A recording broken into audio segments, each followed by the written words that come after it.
Bonjour tout le monde, aujourd'hui on va parler du coronavirus, sujet d'actualité. Si vous le souhaitez, j'ai déjà fait une vidéo à ce sujet sur la peur du coronavirus. Je vous ai mis le lien en description si vous souhaitez la consulter.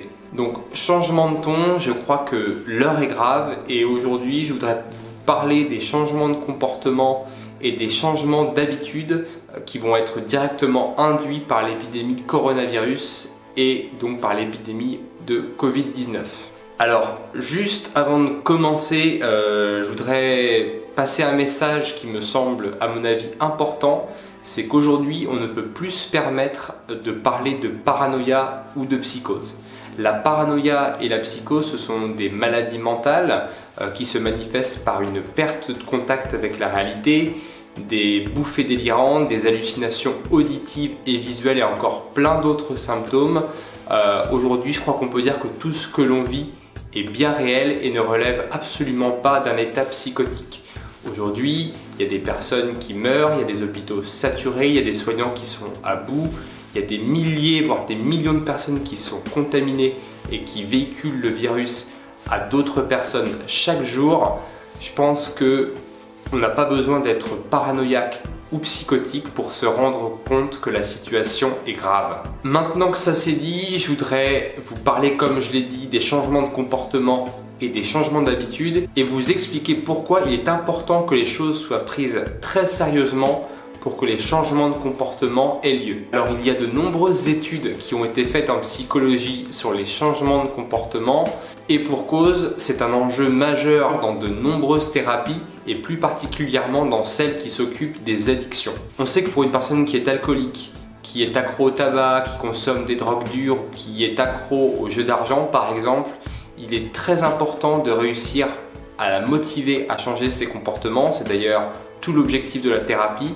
Et l'idée, ce sera aussi de construire un environnement qui sera favorable pour que ces changements de comportement puissent se maintenir dans le temps. Pour le coronavirus, c'est pareil, l'enjeu c'est de modifier les comportements et modifier les comportements, parfois ça peut prendre du temps et il y a des manières de le faire.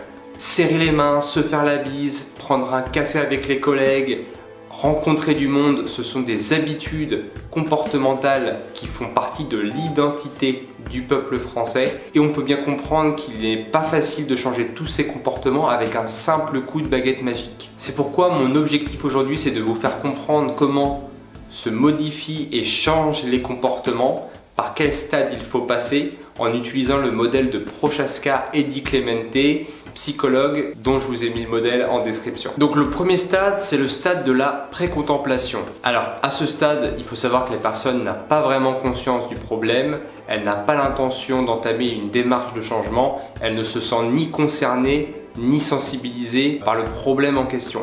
Donc c'est exactement ce qu'on a pu voir par exemple au début de l'épidémie quand le virus a commencé à migrer dans quelques autres pays autour de la Chine. La deuxième étape, c'est l'étape de la contemplation. Donc à cette étape, la personne envisage de faire des changements dans un avenir proche, mais elle voit plutôt les désavantages à court terme et voit beaucoup moins les avantages que ça pourrait lui apporter sur le long terme. Donc nous en France, on peut dire qu'on a atteint ce stade quand on a commencé à connaître les premiers cas dans plusieurs villes de France. On a commencé à s'intéresser davantage aux informations, à s'inquiéter un petit peu, mais il faut reconnaître que la plupart des personnes, et moi y compris, on était plus ou moins dans le déni de la situation et on n'était que très peu préoccupés par ce qui allait nous arriver. La troisième étape, c'est l'étape de la préparation. À cette étape, on commence à être sincèrement convaincu par l'intérêt d'entamer une démarche de changement. On commence à faire des petites actions et petit à petit préparer des plans pour la suite. Concrètement, ce stade-là, on l'a déjà dépassé et on l'a connu quand les cas ont commencé à se multiplier en Italie, en Espagne et aussi en France. Et c'est le moment où on a commencé à dévaliser les stocks de masques et les stocks de gel hydroalcoolique. La quatrième étape, c'est celle de l'action.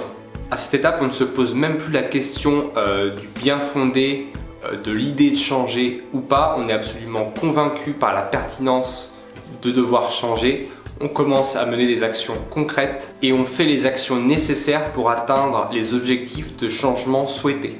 Mais ça nous demande beaucoup d'efforts et au début, on a du mal à maintenir tous les changements qu'on a commencé à amorcer.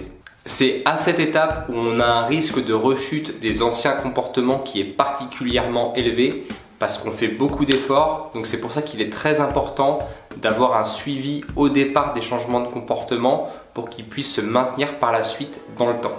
Là clairement, je crois qu'on peut dire qu'on est à cette étape puisqu'on voit la plupart des gens, et je dis bien la plupart des gens, qui prennent les mesures nécessaires de confinement et d'hygiène très au sérieux, même si à l'heure actuelle où je vous parle, encore très peu de personnes portent des masques et des gants quand ils vont au contact des autres, par exemple dans les supermarchés.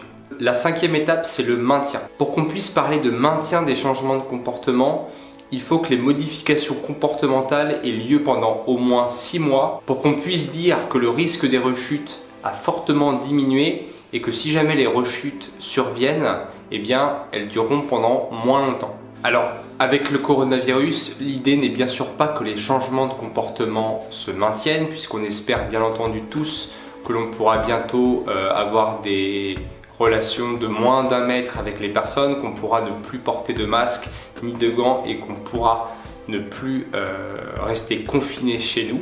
Mais ce qu'il faut comprendre ici, c'est que les changements de comportement, ce n'est pas facile à changer et que lancer à tout bout de champ des mesures contradictoires, ça ne facilite pas du tout les changements des comportements.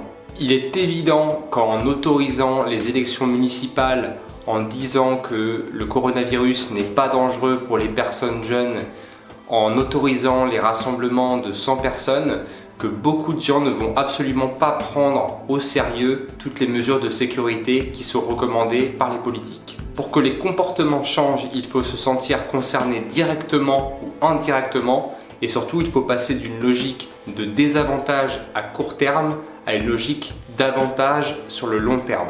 De plus, quand on connaît le risque de rechute élevé, il peut être tout à fait pertinent de prendre des mesures coercitives qui vont contraindre les personnes à rester confinées chez eux. C'est d'ailleurs ce qu'ont fait les Chinois, les Italiens et les Espagnols en menaçant les personnes qui ne respectent pas les mesures de sécurité avec une peine de prison ou alors une forte amende. Voilà, cette vidéo est terminée. Merci à vous de l'avoir regardée. Pensez comme d'habitude à vous abonner, liker et partager pour soutenir mon travail.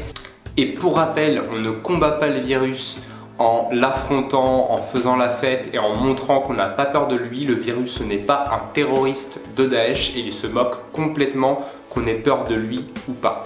Sur ce, je vous dis portez-vous bien, faites attention à vous pour les jours qui vont arriver et je vous dis à très bientôt pour de nouvelles vidéos. Salut!